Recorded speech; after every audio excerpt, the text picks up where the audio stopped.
Check this out. This looks really nice.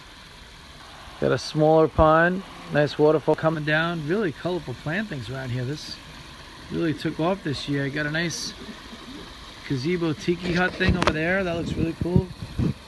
Fish are getting ready for winter. And a nice bench here. This thing's got a nice little setup here. We built this a couple years ago, but it really took over the plants. Real colorful.